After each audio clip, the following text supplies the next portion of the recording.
দর্শক মণ্ডলী, আমরা কিন্তু ইতিমধ্যে দেখতে পাচ্ছি আমাদের শিবালয় অফিসার ইনচার্জ মনির হোসেন, সে প্রত্যেকটা ভোট কেন্দ্রে কিন্তু যাচ্ছেন। স্যার, আমরা আপনার সাথে একটু কথা বলবো। এই শিবালয়ে যে ভোট কেন্দ্রগুলো রয়েছে সেখানে শান্তিপূর্ণভাবে কীভাবে আইন শৃঙ্খলা বাহিনী প্রতিহত করতেছে এবং কোনো বিশৃঙ্খলার সৃষ্টি হয়েছে কিনা সেই সম্পর্কে একটু জানতে চাচ্ছি। না, আপনারা ইতিমধ্যে জানেন আমরা প্রত্যেকটা কেন্দ্রে সর্বোচ্চ নিরাপত্তার ব্যবস্থা রেখেছি এবং আমি নিজেই ঘুরে ঘুরে সব এই নির্বাচন কেন্দ্রগুলি দেখছি। কোথাও কোনো প্রকারের কোনো অপ্রীতিকর কিছু নেই, স্বাভাবিক ভোট দিচ্ছে, যে ভোটাররা উৎসব মুখর আনন্দে ভোট দিচ্ছে এবং ভিড়ে যাচ্ছে। তো আমরা ইতিমধ্যে আরেকটা তথ্য জানবো, যদি কোনো কারণবশত কোনো কেন্দ্রে কোনো বিশৃঙ্খলা সৃষ্টি হয় বা ঝামেলা সৃষ্টি হয় সেখানে আপনারা কী কী পদক্ষেপগুলো গ্রহণ করবেন বলে মনে করছেন? আইনি সর্বোচ্চ কঠোর ব্যবস্থা নেব এবং আইনি যত ব্যবস্থা নেওয়ার আছে সর্বোচ্চ নেব। এবং আমাদের মাঠে আপনারা জানেন সেনাবাহিনী আছে, বিজিবি আছে, র্যাব আছে, পুলিশ আছে, আর্মস পুলিশ ব্যাটালিয়ন আছে, আনসার আছে, বিডিপি আছে, সকল বাংলাদেশের বাহিনীর লোকজন আছে। কোনো অসুবিধা হবে না, আমরা একটু আশা করছি।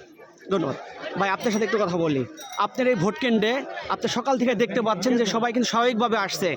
বিগত সময়ের নির্বাচন আর এখনকার সময় নির্বাচন সম্পর্কে আপনি একটু তথ্য দিবেন। বিগত নির্বাচন আর এই নির্বাচন তো আকাশ পাতাল পার্থক্য। বিগত সময় লোকজন কেন্দ্রে আসতেই পারে নাই, আবার যদি কেউ আসছে আসার পরে দেখা গেছে যে সে আসার সাথে সাথে তার ভোট হয়ে গেছে।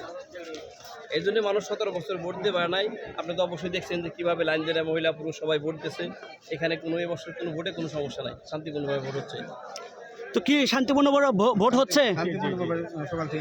তো আপনারা তো এইটাই চাচ্ছিলেন যে এই নির্বাচন যেন সাধারণ নাগরিকের যে অধিকারটা, সেটা যেন নাগরিক অধিকারটা সে পালন করতে পারে, সেজন্য তার ভোটটা সে দিবে।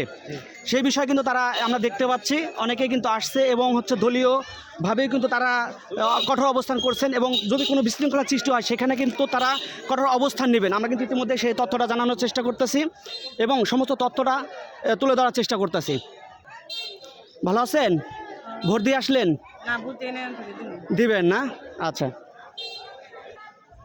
কাকি ভোট দিয়ে আসলেন? তো ভোট দিতে এসে কোনো বাধা সৃষ্টি হয়েছে? ভালোভাবে ভোট দিয়েছেন, কোনো সমস্যা হয় নাই? আচ্ছা, ভোট দিয়ে আসলেন, কোনো সমস্যা হয়েছে? তো আগে ভোট দিতে এসে আর এখনকার ভোট দিতে অনেক অনেক খুশি লাগতেছে, অনেক ভালো লাগতেছে। আচ্ছা, কাকি ভালো আছেন? ভোট দিয়ে আসলেন? তো ভোট দিয়ে কোনো বিশৃঙ্খলা সৃষ্টি হয়েছে বা কোনো ঝামেলা পোহাইতে হয়েছে যে ভোট দিতে যে আমি কোনটা দিব বা কেমনি কি, এরকম কোনো ঝামেলা হয় নাই? সুষ্ঠুভাবে হচ্ছে?